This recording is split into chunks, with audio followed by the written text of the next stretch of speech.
Good afternoon, Your Honor. We're asking for a competency hearing. It should not be too long. And you have, I'll stipulate to the curriculum vitae that was given to me about a half hour ago. well, let me try to understand. This is the, May we approach? well, Be helpful. in a moment, but the drafter of the report is present. Yes, sir. Is this who's in Zoom or? Yes, it's Ms. Jayasuriya. Got it. Okay. All right. You may approach. Time and date set for the competency hearing in this matter.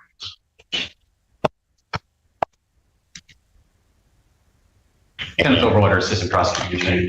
Your Honor, Michael Vincent on behalf The of stakes are high. Can the defendant stand trial? Expert witness certifications and months of evaluations all collide in a courtroom showdown. Every statement could tip the scales. Vincent on behalf of Mr. Halfacre, who's sitting next. All right. People may call their first witness. Thank you, Your Honor. This time the people would call Lauren Jayasuriya, who is present by Zoom. All right. And hang on. Let me just pin you up here. Okay, there we go. All right, if you could please raise your right hand. Do you solemnly swear or affirm testimony you're about to give will be the truth, the whole truth, and nothing but the truth, so help you God? Yes, I do. All right, we might want to try that again with your voice. Okay. Okay, can you state your name for the record, please? Yes, Lauren Jayasuriya. Okay, very good. Thank you. All right, Mr. Overwater, go ahead, sir. Thank you, Your Honor. Ms. Jayasuriya, to start with, could you please tell the court if you are what you do for a living? Yes, I'm a clinical social worker at the Center for Forensic Psychiatry. And where are you? You're currently employed at the front. How long have you been working at the Center for Forensic Psychiatry? I've been working here since May of 2015. And prior to your testimony today, did you send me a copy of your curriculum vitae? Yes, I did. Your Honor, I have here what I marked as People's Exhibit Number 1. Is everything in that curriculum vitae that you sent to me true and correct and accurate to your knowledge? To my knowledge, yes. Thank you. Your Honor, the counsel for the defense has already stipulated this is in fact her curriculum vitae. I would move to enter this into evidence. All right, Exhibit 1 is admitted. Would the court like to review it at this time? Yes, I would. Mr. Allen? Oh, you said Mr. Allen, you better. He's over there chilling. I don't know what he was. Thank you. Ms. Jayasuriya, where did you attend your undergraduate college? For undergraduate, I attended the State University of New York at Fredonia. And what was your major? It was psychology with a minor in sociology. And did you take courses in the area? Obviously, you took courses in the area of psychology and leading into your social work profession? Yes. And when did you graduate and with what degree? I graduated in May of 2006 with the Bachelor of Arts. In what major? Psychology, you said? In psychology, yes. Thank you. And did you also attend graduate school? Yes, I did. Where did you attend graduate school? I attended the University of Michigan, the School of Social Work. And what courses in the area of social work did you take that are most relevant to the evaluation that we're going to talk about today?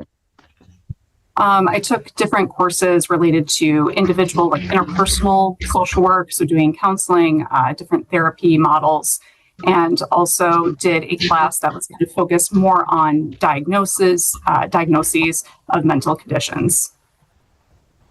And when and with what degree did you graduate? I graduated in December of 2007 with a Master's of Social Work. Do you have a license to practice your profession? Yes, I do. What is that license? It's a license, Master of Social Work. Is that a clinical master's in social work? Yes, it is. And when did you get that license? I believe I became fully licensed, I believe it was in 2010. And have you been fully licensed ever since 2010? Yes, I have. Have you ever testified as an expert witness in any other courts? Yes, I have. How many times? Twice. And do you recall which courts those were and approximately when? I believe they were both in 2024. One was in Macomb County and one was in Roscommon. Were those circuit court or district court, if you know? That I cannot remember. I think they were both circuit court, but I cannot remember for sure. And did you test, what was the issue on which you were offering expert testimony? Competency to stand trial. What are your present duties at the Forensic Center? I serve as a clinical social worker. I work on a male admission unit. So part of my job is conducting individual therapy with my assigned patients, and patients are individuals who've been adjudicated not guilty by reason of insanity or incompetent to stand trial. So I do individual work with them, and for individuals who are IST, a lot of that work is related to restoration of competency. I also conduct group therapy and psychoeducational groups. As needed, family therapy. I conduct competency evaluations. I'm part of our dialectical behavior therapy program, so I also help facilitate a group. Part of my work with individual patients is developing and implementing their individual plan of services, which is a fancy term for treatment plans, and ensuring that other people on the treatment team are following the treatment plan objectives and goals. And also I have served as a field site supervisor for other social work interns and have assisted with the family education program. In addition to my clinical social worker job, I also serve as the unit coordinator on the unit that I work on, and that's the lead social work position. So I help to coordinate with treatment team members regarding the needs of the unit. I run unit government meetings, manage the unit budget, and purchase monthly meals that we have and various items for the unit. I maintain and update our unit census and our plan of service schedule. I assign new patients and complete required forms for new admissions, and I assist in training for new staff, and I've supervised new staff when completing their competency evaluations. Thank you. What is your official title at the Forensic Center? So I'm both a clinical social worker and unit coordinator. Okay. And how long have you been performing these duties? I've served as a clinical social worker since I was hired in May of 2015. And then I received the additional position of unit coordinator in December of 2021. Now, with regard to evaluating for competency, how long have you been performing that particular task? I've been able to conduct competency evaluations independently since 2016 after completing a year of training. Can you describe for the court what that year of training was to qualify you to perform competency evaluations?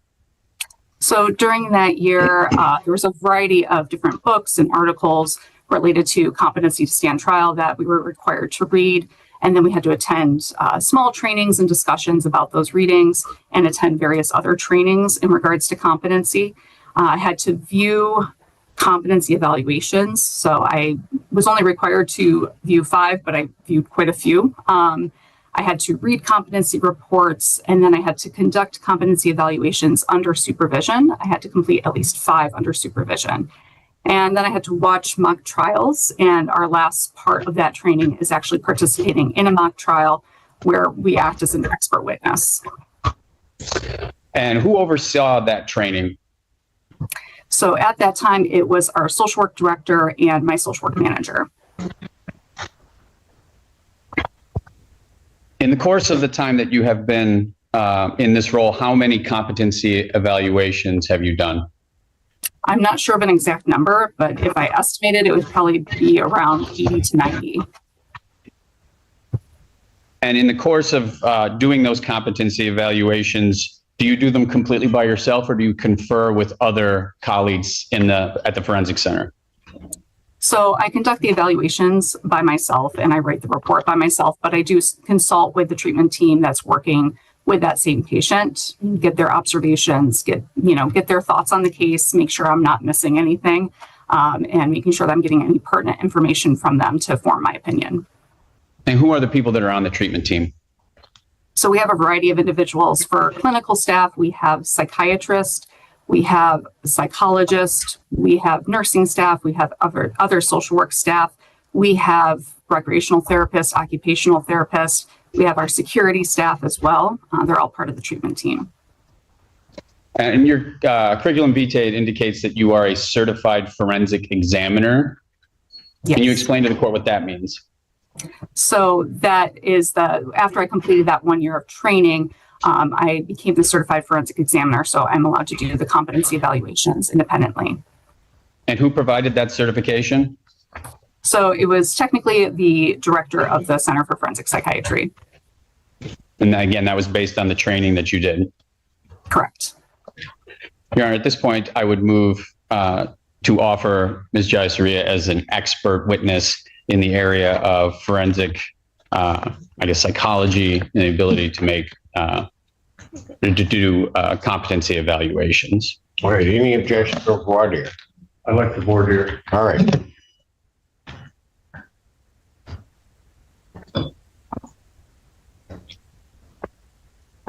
Good afternoon. I'm Michael Vincent. I'm Mr. Halfacre's attorney. I have a couple of questions for you regarding, I read your report. On the last page of your report, it has your name and it has LMSW. What does LMSW mean? So the MSW is my Master's of Social Work, and the L means license. So I'm a licensed clinical social worker with a master's degree. So what is the difference between a LMSW and a LCSW? So I'm not really sure of the exact difference. I know some people will get the CSW, but a lot of people end up just getting the LMSW, and my specialty is in clinical social work and more interpersonal work. I understand that, and I read your curriculum vitae. My understanding, and correct me if I'm wrong, but somebody with a LMSW, which appears you have according to the document I've read, has to work under the supervision of somebody with a limited clinical social worker, an LCSW. Am I wrong in that? To my understanding, you're wrong. Okay. The research I've looked into says that is the case, but you're telling me that is not the case. Not to my understanding, but I may be wrong.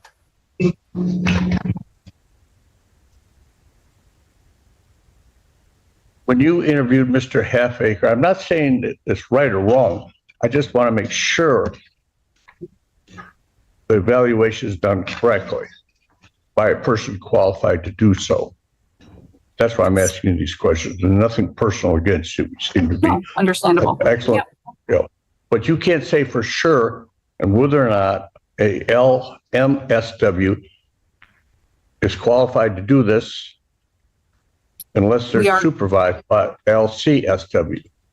No, we are qualified. LMSWs are qualified to conduct competency evaluations per the Michigan Mental Health Code. And who qualified to? So that was the qualification through the Center for Forensic Psychiatry with the training. And then I received the certificate for that completion by the director of the hospital. Okay. And do you have your license? Do you have to get a license through the state of Michigan? Yes, I do. And did you get a LMSW license through the state of Michigan? Yes, I did. And did you get a LCSW through the state of Michigan? No. I don't have any other questions, Your Honor. All right, thank you. Any redirect?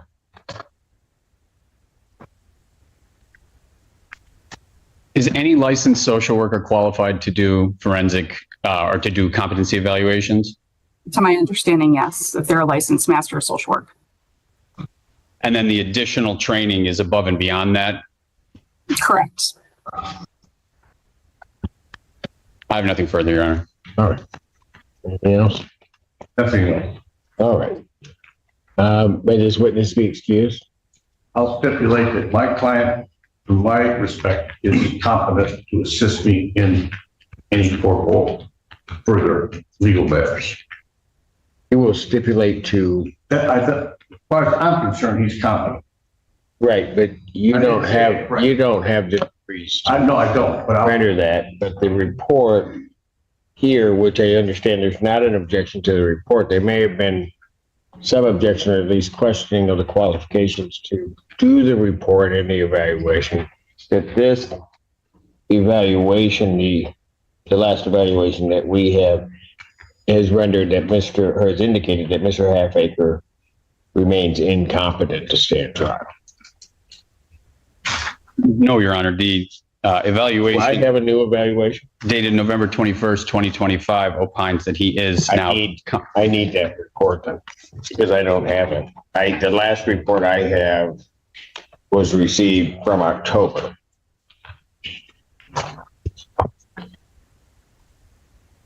This was the one that was supposed to get to it.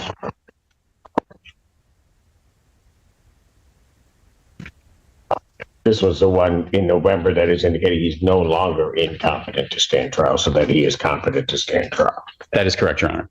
may I ask a couple of And questions? you're agreeing with that. I need to ask her a couple of questions. Okay, go ahead. While I review it. I'll go slow. I can.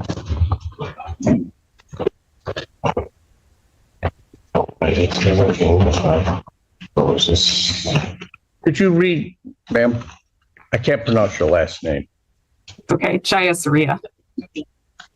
I'll take your word for it. Could you read the last sentence in your report into the record?